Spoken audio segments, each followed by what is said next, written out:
गुजरा। वैसे अभी तो पहला रोज़ा ही था और पहले 10 रोज़ों में तो एनर्जी भी बहुत ज़्यादा होती है, लेकिन अल्लाह ताला का शुक्र है कि अल्लाह ताला ने अपनी रहमत से मौसम भी इतना अच्छा कर दिया था। मुझे भूख की इतनी ज़्यादा टेंशन नहीं होती, बट प्यास लगती है ना, वो फिर थोड़ा सा तंग करती है। लेकिन बेशक रोज़ा तो अल्लाह ताला के लिए भूख और प्यास को बर्दाश्त करने का नाम ही है।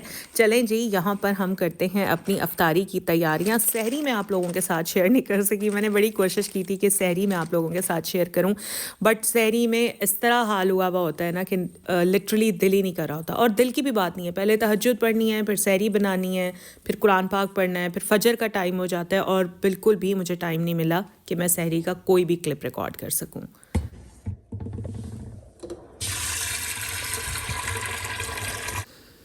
कल रात मेरी बहन का मुझे फ़ोन आया और उसने मुझसे पूछा कि आज आपने अफ्तारी में क्या बनाया था, और मैं भी उससे अक्सर पूछती रहती हूँ। इसी तरह अपनी भाभी से मैं पूछती रहती हूँ, वो मुझसे पूछती रहती हैं। इस तरह ना हमें एक दूसरे से आइडियाज़ मिल जाते हैं कि कल को हमने क्या बनाना है। तो मैंने उसको बताया कि आज मैंने हलीम भी बनाया था, तो वो इतना हैरान हुई कि अफ्तारी में हलीम कौन बनाता है। शायद आप लोग भी हैरान होंगे, लेकिन बात कुछ इस तरह से है कि रमज़ान में हम लोगों के घर में डिनर नहीं बनता, हमें आदत ही नहीं है डिनर करने की। सो जो भी मैंने बनाना होता है ना, बस मैं वो अफ्तारी में बना लेती हूँ, उसी वक्त टेबल पर लगा लेती हूँ और फिर जिसने जो खाना होता है वो खा लेता है। थोड़ा सा सालन बनता है क्योंकि मेरी हेल्पर्स अफ्तारी के बाद रोटी खाती हैं, तो उनके लिए थोड़ा सा सालन ज़रूर बनता है। और सहरी में भी फिर इसी तरह से है कि मेरे हस्बैंड भी सहरी में कुछ नहीं खाते, मैं भी नहीं खाती, बच्चे भी कुछ नहीं खाते, लेकिन हम सहरी में उठते ज़रूर हैं, पानी ज़रूर पीते हैं, एक एक खजूर खाते हैं, और समटाइम्स मेरा बेटा थोड़े से सीरियल्स खा लेता है, और बस इस तरह से हम अपना रोज़ा रख लेते हैं। मेरा हाफ़ दिन किचन में गुजरता है और हाफ़ दिन यहाँ टीवी लाउंज में गुजरता है। मैं अपने बेडरूम में सारा दिन नहीं जाती, बस रात में जाती हूँ जब मुझे सोना होता है। डंबल यहाँ पर सोफ़े पर इसलिए पड़ा हुआ है कि जब भी मैं यहाँ बैठती हूँ तो मैं अपनी आर्म वाली जो एक्सरसाइजेज़ है ना, वो डंबल से मैं करती रहती हूँ। और अभी टाइम हो रहा है 3:20 और लिटरली हमारे घर में गैस नहीं है, सुबह से गैस नहीं है। बस सहरी में गैस आई थी और वो भी इतनी हल्की थी कि बस क्या ही बताऊँ आपको। और अभी हमारे घर में बिल्कुल गैस नहीं है।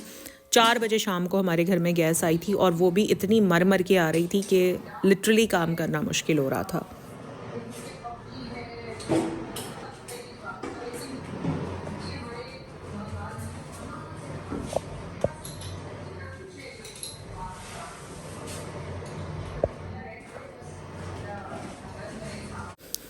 देखिए, गैस कितनी इम्पॉर्टेंट चीज़ है और कम से कम रोज़ों में तो गैस देनी ही चाहिए ना। मैं इस वक्त इतना परेशान हो रही थी कि अगर गैस ना आई तो ये सब कुछ कैसे बनेगा। तो खैर फिर 4 बजे गैस आ गई थी, शुक्र है परेशानी दूर हुई। यहाँ पर बस मैंने आलू बॉईल कर लिए हैं, और आलू मैंने किस लिए बॉईल किए हैं, मैंने बनाने हैं जी दही बल्ले। अभी आपको मैं कह रही थी दही ना मंगवाए, आप कल मंगवा रही। आलू बॉईल करने के बाद बस मैंने जल्दी जल्दी हलीम पकने के लिए रख दिया था। अच्छा, हलीम यहाँ पर मैं यूज़ कर रही हूँ शान का जो दानेदार हलीम होता है, ये बहुत मज़े का बनता है। सिर्फ आपने करना ये है कि जब आप इसको पकने के लिए रखेंगे ना, जैसे हम इसमें ये डाल रहे हैं, इसके अंदर जो मिक्सचर होता है दालों का वो डालेंगे, गोश्त डालेंगे, साथ ही आपने एक प्याज, लहसुन और अदरक डाल देना है, जो कि डब्बे पर लिखा होता है कि नहीं डालना, मगर आप लोगों ने ज़रूर डालना है, फिर ये बहुत मज़े का बनता है। अच्छा, मेरे पास बोनलेस चिकन रखा हुआ था, वो भी मैंने इसमें ऐड कर दिया था। साथ में शान का जो पैकेट वाला मसाला है वो भी मैंने इसमें डाल दिया था, और कुकर को टाइट करके मैंने चूल्हे पर रख दिया था। यहाँ पर मैंने अपनी दोनों हेल्पर्स को कहा कि तुम लोग मुझे जल्दी जल्दी पकौड़ों का सामान काट दो। भाई, पकौड़ों के बगैर मेरे घर में अफ्तारी नहीं होती।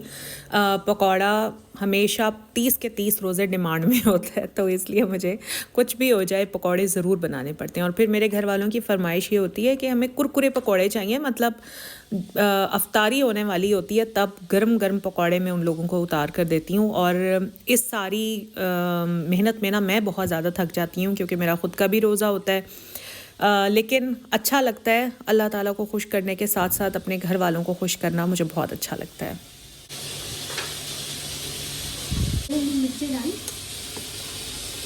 क्या? कौन से मिर्ची? नहीं। दही बल्लों की दही में मैंने जो हरी चटनी के फ्रोज़न क्यूब्स थे 2 मैंने वो डाल दिए थे। दही बल्ले क्योंकि ज़्यादा थे, सो मैंने एक बड़ी प्याज चॉप करके डाल दी थी। साथ में मैंने डाला नमक, लाल मिर्च, पिसा धनिया, चाट मसाला, और हरी मिर्चें मैंने इसलिए नहीं डाली क्योंकि जो फ्रोज़न क्यूब्स थे उनमें ऑलरेडी हरी मिर्चें थीं।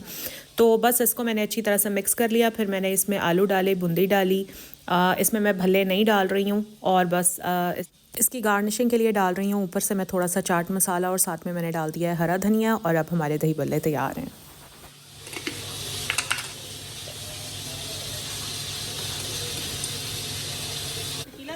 ये बैकग्राउंड से जो आपको शू शू की आवाज़ें आ रही हैं ना, ये असल में कुकर के अंदर हलीम पक रही थी। अच्छा, यहाँ पर इमली की चटनी मैंने पहले से ही बना कर रख ली थी, आप लोगों के साथ मैंने पूरी रेसिपी शेयर भी की थी।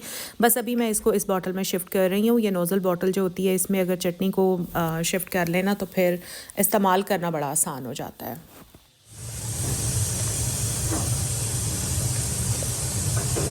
मेरे हस्बैंड को ना चाट मसाला बहुत ज़्यादा पसंद है। मैं जितना मर्ज़ी चाट मसाला डाल लूँ दही बल्लों में, आलू चना चाट में, वो ऊपर से फिर भी डाल कर खाते हैं। सो उनके लिए मुझे सेपरेट से चाट मसाला रखना ही होता है।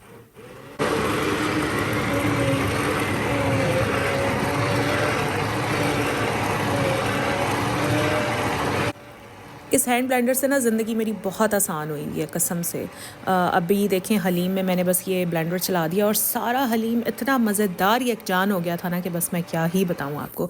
इसी तरह जब मैं साग बनाती हूँ तो वो भी मैं इसी ब्लेंडर की मदद से ही सारा घोटती हूँ। बहुत ज़बरदस्त किस्म का साग जो है वो बनता है।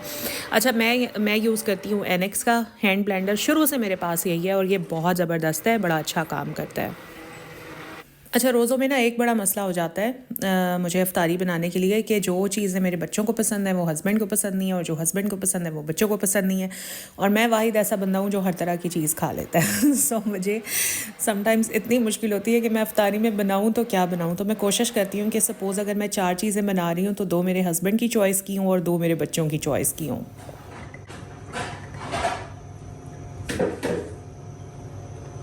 अच्छा, तो यहाँ पर मैंने हलीम के लिए भगार बनानी शुरू कर दी है। और मैं क्या करती हूँ कि जब हलीम मेरा अच्छी तरह से मैं उसको यकजान कर लेती हूँ तो फिर मैं उसमें भगार लगा देती हूँ। इसके अलावा जब मैं सर्व करती हूँ ना तो भगारी हुई प्याज मैं सेपरेट से भी रखती हूँ मतलब अगर कोई ऊपर से डाल कर खाना चाहे तो। बहुत सारे सब्सक्राइबर्स कमेंट करते हैं कि आपका लहजा बहुत अच्छा है, आप बोलती बहुत अच्छा हैं। कल की वीडियो पर तो कमेंट आया हुआ था कि आपके अल्फाज की अदायगी बहुत अच्छी है। सच्ची बात है, ऐसे कमेंट्स पढ़कर दिल बहुत ज़्यादा खुश होता है। असल में वजह यह है कि हम लोग उर्दू स्पीकिंग हैं और इसीलिए शायद उर्दू अच्छी है। फिर इसमें ना आपके घर का माहौल भी बहुत ज़्यादा काउंट करता है कि घर में आप लोग किस तरह से बोलते हैं, क्या तरीका है बात करने का, क्या लहजा है एक दूसरे से बात करने का। सो वो सारी चीज़ें भी बहुत मैटर करती हैं। बहरहाल आप सब लोगों का बहुत बहुत शुक्रिया जो इस तरह से तारीफ़ करते हैं, अप्रिशिएट करते हैं। यकीन करें, आप लोगों की तारीफ़ का एक छोटा सा वर्ड भी मेरे लिए इतना ज़्यादा मैटर करता है कि मैं आप लोगों को शायद अल्फाज में एक्सप्लेन नहीं कर सकती। आपके ये अल्फाज मेरे अंदर इतनी एनर्जी भर देते हैं, मुझे इतना मोटिवेट कर देते हैं कि नेक्स्ट डे फिर दिल करता है कि आप लोगों के लिए अच्छे से अच्छा व्लॉग बनाऊँ। पानी पूछने भी गई, वो नहीं करते सहरी। तरब ने भी कुछ नहीं खाया था, सिर्फ पानी। अच्छा थी सहरी, मैंने पराठा शामी और अंडे बनाए थे उसके। अच्छा, मैं सहरी में ना अपनी हेल्पर्स को नहीं बुलाती। मैं उन्हें कहती हूँ कि अगर तो तुमने ख़ुद सहरी करनी हो तो नीचे आकर कर लो, अदरवाइज़ फिर हम लोगों की सहरी बनाने के लिए बिल्कुल मत आना। वैसे भी ऊपर किचन है, चूल्हा है, सब कुछ है। अगर इन लोगों ने कुछ बनाना होता है तो ये लोग अपने लिए ऊपर ही बना लेते हैं, और अगर इनका दिल करता है तो फिर ये नीचे आकर कर लेते हैं। बट मैं अपने काम के लिए सहरी के वक्त इनको नहीं बुलाती। प्याज और दे दो।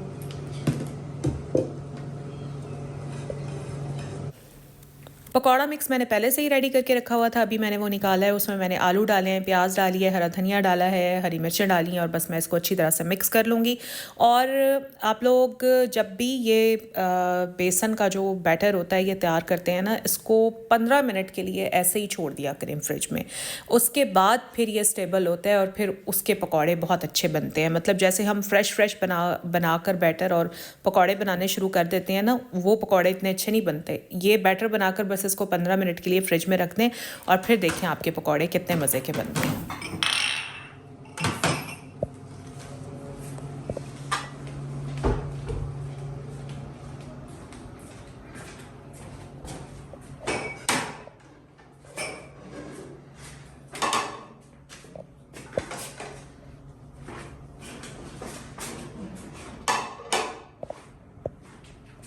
अफ्तार में अभी 40 मिनट रहते हैं। मैंने टेबल सेट कर दी थी और यहाँ पर अब टाइम आता है कि मैं पकौड़े, रोल्स वगैरह सब कुछ फ्राई करना शुरू कर दूँ।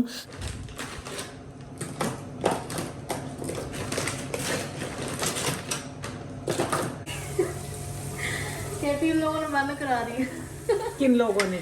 वो मौलवी जो होते हैं। नहीं पता है सहरी कितने बजे बंद होनी है? ये तो बहुत टाइम था, मैंने तुम लोगों को 3:30 बजे कॉल की। 1.5 घंटा पड़ा हुआ था। उन लोगों ने ये भी बताया कि ना 1 घंटा बाकी है। हाँ। ये कहती वो कह रही है अपनी हेल्पर्स को सहरी के लिए डेली मैं उठाती हूँ। डेली जब भी मैं उठती हूँ ना सहरी के लिए, तो मैं इन्हें कॉल कर देती हूँ कि उठ जाओ, सहरी का टाइम हो गया है। फिर ये लोग उठकर सहरी कर लेती हैं। अच्छा, तो यहाँ पर अभी जी सबसे पहले मैंने 2 वॉक्स ले ली थी। एक वॉक में बन रहे हैं पकौड़े और एक वॉक में मैं फ्राई कर लूँगी रोल्स और समोसे। और ये वही रोल्स हैं जो मैंने घर में बनाए थे। माशाल्लाह बनाए तो इतने सारे थे, लेकिन अभी मुझे फ़ील हो रहा था कि ये तो बस 4 दिन में ही रोल और समोसे ख़त्म हो जाएंगे और फिर मैं क्या करूँगी, और फिर मुझे रोज़े के साथ दोबारा फिर से सारी चीज़ें बनानी पड़ेंगी।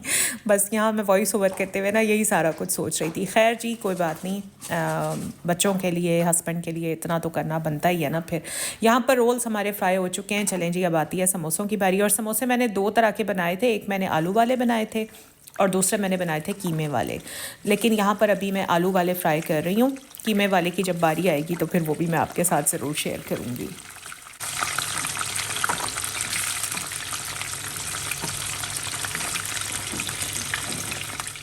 ओके जी, यहाँ पर हमारे पकौड़े, समोसे, रोल्स ऑल डन अल्हम्दुलिल्लाह।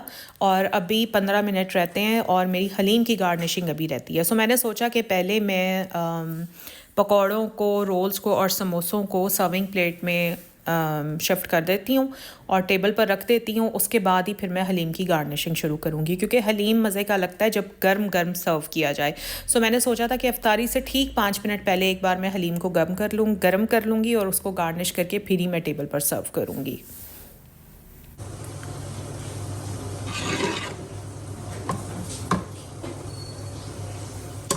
अभी जब मैं हलीम की गार्निशिंग कर रही थी ना, तो मुझे अपना भाई बहुत ज़्यादा याद आ गया एकदम से, क्योंकि उसको हलीम बहुत ज़्यादा पसंद है।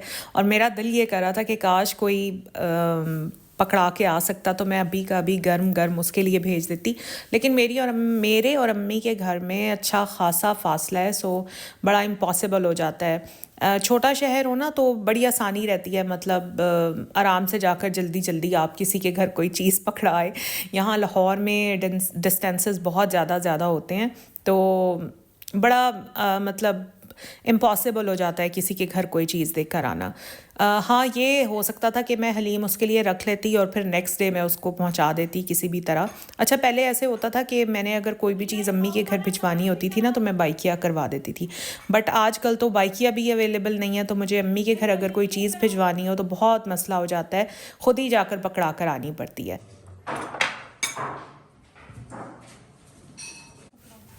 यहाँ पर जनाब बस सारी चीज़ें लगा दी हैं टेबल पर। हस्बैंड मेरे गए हुए हैं वॉक करने के लिए। मेरी वॉक मुझे लगता है पूरे रमज़ान में मिस होने वाली है, क्योंकि जिस वक्त हमारा वॉक का टाइम होता है ना, उस वक्त मैं अफ्तारी बना रही होती हूँ और मेरा दिल होता है कि अफ्तारी के बाद हम लोग वॉक करने के लिए जाएं, लेकिन मेरे हस्बैंड अफ्तारी के बाद बिल्कुल मूड में नहीं होते वॉक करने के। सो वो अपनी वॉक करके आ चुके हैं और रात को मैं अकेले वॉक करने बाहर नहीं जा सकती। सो इस तरह के मसाइल हैं। अभी सोचती हूँ कि किस तरह से मुझे मैनेज करना है, लेकिन मुझे दिख यही रहा है कि मेरी वॉक पूरे 30 रोज़े मिस होने वाली है।